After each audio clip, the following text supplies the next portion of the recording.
বৈশাখের ওই মাদল বাজে কাজের কথা থাক, বাজে রে ডোল বাজে রে খোল বাজে রে আস্টাক।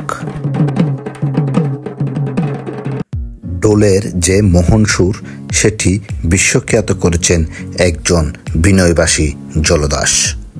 কালুগড় সেতু পার হয়ে বোয়ালখালী পৌরসভার নতুন রাস্তার মাথা অল্প কিছু দূর গেলেই এই বিখ্যাত ডোলবাদকের বাড়ি।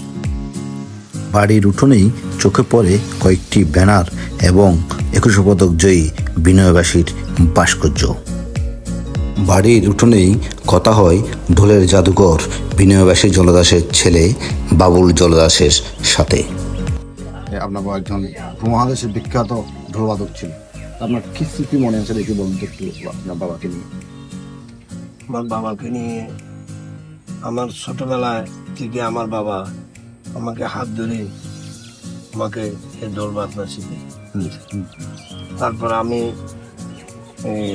অনেকদিন পর আমিও আমার বাবা যত দিকে যেত তখন আমার বাবার সাথে সাথে আমাকে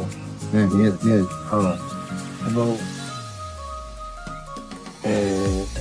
ঢাকা নোয়াখালী ফরিদপুর যশোর খুলনা এবং মাইজদি পাবেন অনেক জায়গায় বাবা আমাকে নিয়ে গেছে।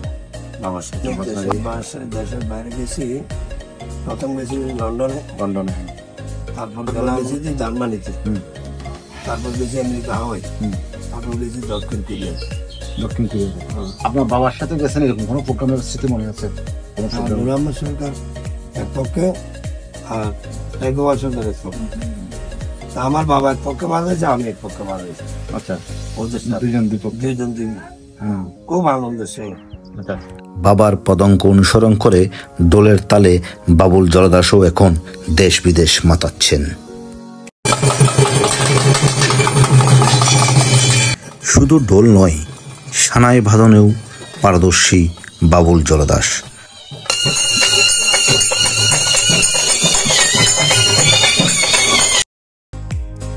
বিনয়বাসীর বাড়িতে গেলেই বোঝা যায় তার উত্তরসূরিরা কিভাবে তার স্মৃতি ধরে রাখার প্রচেষ্টা চালাচ্ছে। এটি মূলত বিনয়বাসীর বাড়ির বারান্দা হলেও এটিকে বিনয়বাসী শিল্পী গোষ্ঠীর অফিস হিসেবে ব্যবহার করা হয়। এটি একটি লোকসাংস্কৃতিক প্রতিষ্ঠান হিসেবে পরিচিতি লাভ করেছে। পুরো বাড়ি জুড়েই বিনয়বাসী জলদাস ও তার সন্তান বাবুল জলদাস সহ অপরাপর শিল্পীদের যেসব অনুষ্ঠানে তাদের অংশগ্রহণ হয় সেসব অনুষ্ঠানের চিত্র তুলে ধরা হয়েছে। বিনয়বাসীর স্মৃতিরক্ষার্থে প্রচেষ্টা চালিয়ে যাচ্ছে তার নাতি বিপ্লব জলদাস। আপনি একটু বলেন যে আপনার দাদা মানে এই যে ঢোল বাজনা থেকে শুরু করে আপনার নানা রকম আপনার যে বাদ্যযন্ত্র নানা রকম বাজাতো, এটা নিয়ে তো একটা আলাদা একটা বৈশিষ্ট্য ছিল। আপনার একে দ্বারা আপনার ভাবা কি অবস্থা, এগুলো যে আপনি দেখে আসছেন বা এগুলো নিয়ে আপনি এখন কাজও করছেন, এটা নিয়ে একটু যদি বলতেন কিভাবে আসলে এগুলোকে ধরে রাখছেন। না, ধরে রাখছি বলতে গেলে যেহেতু বংশ পরম্পরা অনুযায়ী আমার দাদু ছিলেন একজন শিল্পী। তো ওনার থেকে ওনার বাবা, যেমন আমার দাদুর বাবাও কিন্তু শিল্পী ছিলেন। তো আমার দাদুর বাবা কিন্তু 8 বছর বয়সে, আমার দাদু 8 বছর বয়সে কিন্তু আমার দাদুর বাবা মারা গেছিলেন। তো আমার দাদুর বাবাও ছিলেন শিল্পী এবং ওনার থেকেই কিন্তু আমার দাদু কিছুটা রপ্ত করেছেন। এরপরে যখন আমার দাদু 8 বছর সময় তখন একটু বড় হচ্ছে, তখন আমার দাদুর মামার বাড়ি হচ্ছে রায়খালী, আমাদের বোয়ালখালীতে পড়েছে। হ্যাঁ, এই রায়খালীতে ওখানকার স্থানীয় আমার দাদুর রিলেটিভ হতো, ওনাদের কাছ থেকে কিছুটা রপ্ত করেছেন। রায়খালীর একজন লক্ষিন্দর নামে একজন ব্যক্তি ছিলেন, ওনাদের কিছুটা রপ্ত করেছেন। এবং পাশাপাশি আমাদের গ্রামের একজন ত্রিপুরাচরণ নামে একজন ব্যক্তি ছিলেন, উনি শিল্পী ছিলেন, ওনাদের থেকে রপ্ত করেছেন। মূলত হচ্ছে দুজনই আমার দাদু গুরু, ওনাদের থেকে শিখেছেন, আমার দাদু রপ্ত করেছেন। তো উনি তো ওনার সাথে আপনারা তো জানেন। এখন আমরা বংশ পরম্পরা অনুযায়ী, যেমন আমার দাদুর প্রেক্ষিতে আমার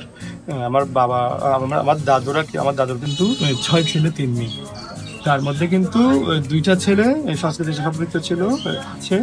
একটা হচ্ছে যে মেজোটা, উনি গত বছরেই গত হয়েছেন, যিনি গোবিন্দ মহারাজ সম্প্রদায়ের একটা দল ছিল, ওটার পরিচালক ছিল হরিলাল জলদাস, উনি আমার মেজো জেঠা, উনি আসলে গত হয়েছেন গত বছর। তো এখন পাশাপাশি আমার বাবা আছেন। আপনাদের যে শিল্প গোষ্ঠীর যে চর্চাটা সে ধরে রাখার জন্য প্রশাসনের কাছ থেকে আপনারা মানে কিরকম সহযোগিতা চান? সহযোগিতা চাই বলতে গেলে আমি যেটা চাই সেটা হচ্ছে কি যে বিনয়বাসী তো অনেক কিছু করে গেছেন, দেশের জন্য সম্মান বয়ে এনেছেন, বিদেশ থেকে অনেক সম্মান বয়ে এনেছেন, কিন্তু আমরা তাকে কতটুকু দিতে পেরেছি? এটা তো রাষ্ট্রের প্রয়োজন। হ্যাঁ, এটা আমাদের যে রাষ্ট্রের প্রয়োজন, সরকারের প্রয়োজন এবং প্রশাসনের প্রয়োজন, এটাকে ভালো করে দেখার, বিনয়বাসীর ঐতিহ্যটাকে ধরে রাখার, বিনয়বাসীর যারা উত্তরসূরি আছে তাদেরকে যে সহযোগিতা করার এবং এখানে বিনয়বাসীর চর্চা কেন্দ্র তৈরি করার, যে আমরা করছি আমাদেরকে সহযোগিতা করা। 1911 সালে জন্ম নেয়া বিনয়বাসী জলদাস 91 বছর বয়সে 2002 সালের 5ই এপ্রিল মৃত্যুবরণ করেন। তার 1 বছর আগে 2001 সালে তিনি 21 পদক পান। প্রখ্যাত কবিয়াল রমেশ শীলের সাথে ঢোল বাজিয়ে বিশ্ব মাতিয়েছিলেন বিনয়বাসী জলদাস। এখন তার সন্তান বাবুল জলদাস এবং নাতি দোলন জলদাস বিশ্ব এবং দেশ মাতাচ্ছেন। এই দুই উত্তরসূরির হাতেই এখনো যেন বাজে বিনয়বাসীর ঢোলের তাল। দেখা হবে অন্য কোনো ভিডিওতে, সাথেই থাকুন।